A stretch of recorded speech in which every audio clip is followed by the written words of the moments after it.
Now, you might not believe me, but there is a real sport called boxing. And it is just people standing and punching. That's all they do. They only punch. And they just punch forward. That's that. They only punch in like one direction, like maybe this type of radius or something like that. And when they're punching somebody, they're only allowed to punch the front half of like 1/4 of a person. That's all they're allowed to punch. Oh, okay. This is a real sport. This is the thing that people actually do. But I haven't told you the best part yet. When they're in a fight, like a real one, like one that counts, they wear these little padded mittens. Oh my goodness. This week's Death by Monday is white collar brawlers. It's two regular dudes who try and take up this ridiculous sport called boxing. Check it out. You might be wondering what is strapped to my head right now. This is a GoPro. We just picked it up and we're basically just going to strap it to my head while I go in and spar to give you guys a look, a POV look of what it's like to be in the ring. So, you know, I'm sacrificing my image looking like an idiot in there, but it's all for you guys so you can get a good look. My guess is it's just going to get knocked right off, but we'll see. We'll see how it goes.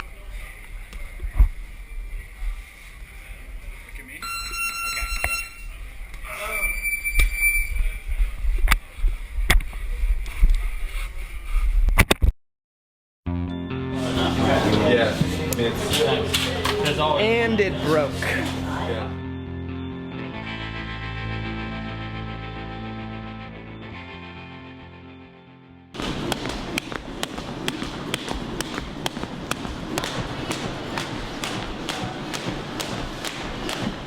You just throwing. Just throw. Let her run, you know, it's the same thing. Like, let your opponent run into your fists. Goals. Good. Breathe out every time you throw. So right now, you want to, so when you throw, nice and relaxed. Yeah, there you go. Good.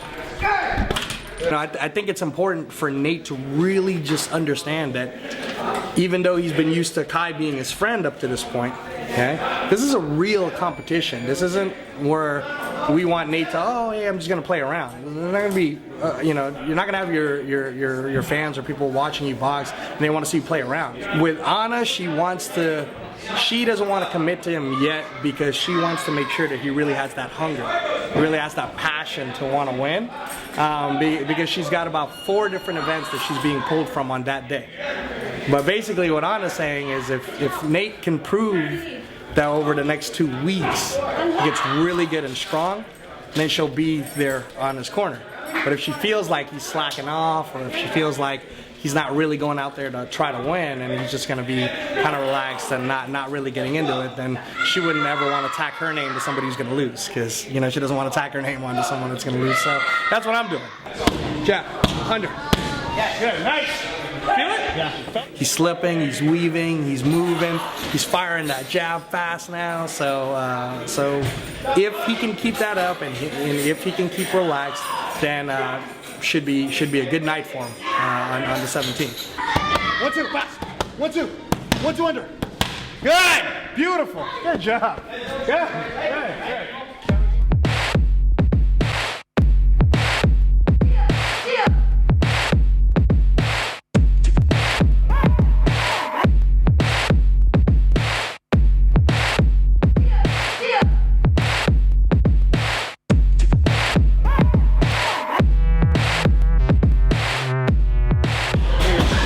What we're doing. Just an update. Nate left me for a better trainer. He's got Anna Gelaton, and I'm about to. I'm gonna go back to my corner and look at Anna Gelaton and look at you.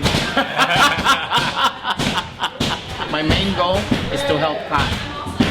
Okay. By helping Kai, you're helping me. So let's give Kai what we can, you know, give him. The main objective is pretty much as the sparring partner,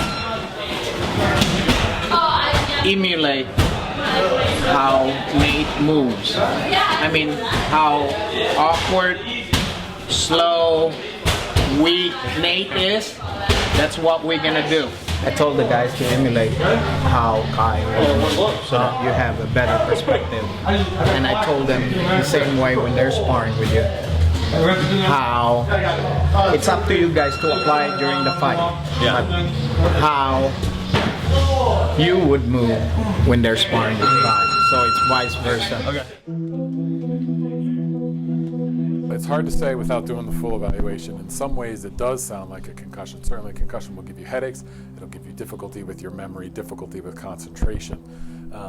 More typically, the symptoms start at the time of injury, and then they gradually get better over time. And with Nate, it sounded like he sort of seemed fine, but then the next day he noticed he had problems, which could be concussion, but it's not classic for concussion. People who sustain concussion are not completely recovered and get struck in the head again, or even experience a rapid acceleration of the head from a blow somewhere else on the body, are at risk for second impact syndrome. Second impact syndrome was first described in the 1980s, and basically is someone has a concussion, they're not completely recovered, they experience another acceleration of the head, often due to a mild injury, or what appears to be a mild injury, and the brain undergoes massive changes, particularly swelling, and often so much swelling that it exceeds the volume of the skull and starts to push through the hole in the bottom of the skull, and that leads to catastrophic outcomes, coma, death often, and so you want to try to avoid that, and that's one of the reasons we take athletes out of sports as soon as they get a concussion. You know, in boxers in particular, even back in the 1920s, there was an article by a doctor named Martland, and he described something called punch-drunk syndrome. And it was boxers who later in life had difficulty with their cognitive function, poor memory, trouble holding a job, slower reaction times, and often slurred speech and physical findings, tremors and dragging of the legs when they walk. In the 1970s, there was an experiment done on squirrel monkeys where they put them in a helmet, and the helmet was attached to a piston, and they put 12 monkeys in one group, 12 in the other. And for one group, they applied a purely linear acceleration, meaning they moved the head rapidly forward 1 inch, and all those monkeys appeared fine. There was no evidence that they were stunned or concussed at all. With the second group, they used the same exact amount of force, but they applied a rotational acceleration. They simply spun the head over an arc of 1 inch, and all 12 were immediately knocked unconscious. So those guys said, hey, you know, maybe you can concuss someone with linear force, but clearly it's much more easier to do with rotational acceleration. A punch will do two things. It will give you a linear acceleration backwards and a rotational acceleration. Your head will spin in one way or the other. And if you watch old boxing matches or footage or greatest knockout videos, things like this, most of the time when a boxer is concussed or frankly knocked unconscious, it's a blow to the chin. And if you think about it, if you deliver a blow to the chin, you're going to rotate the head very rapidly. It's the point furthest from the center of gravity, and so you rotate the head much more quickly than if you strike them in the middle of the head or even directly to the face. Well, what happens to the brain that makes it stop functioning properly? Nobody knows. There's some theories about ion fluxes, sodium and potassium, and the way it moves throughout the brain after a blow that may lead to that dysfunction. I think there's a lot of work to do. We certainly don't have any effective treatments yet. We can treat your symptoms while you're waiting to get better from a concussion on your own, but we don't have anything that will accelerate the recovery process, which I think we need.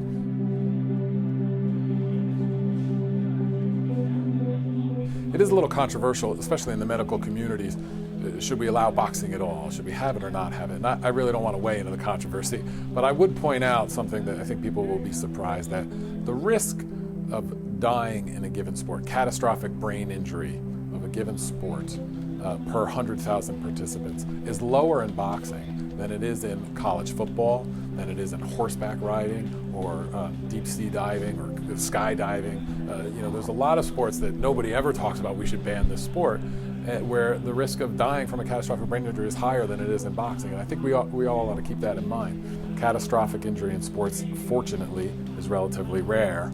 Heart disease, obesity, high cholesterol, high blood pressure, all those are not rare at all, and you can do something about them by being in shape and exercising. So I think the benefits of participating in a collision sport or even a combat sport outweigh the risks. Boxers are some of the best conditioned athletes that we have, and I think if my son were interested in it, I'd probably let him do it. And so these guys are taking a risk, but I think it's a risk worth taking. It's a great sport, and they're getting in great shape, and I think it's worth doing.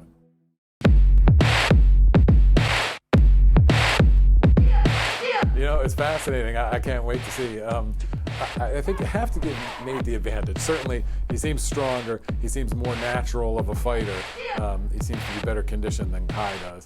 I think Kai has a little bit of advantage with the reach, at least on screen. It looks like he's got a longer reach.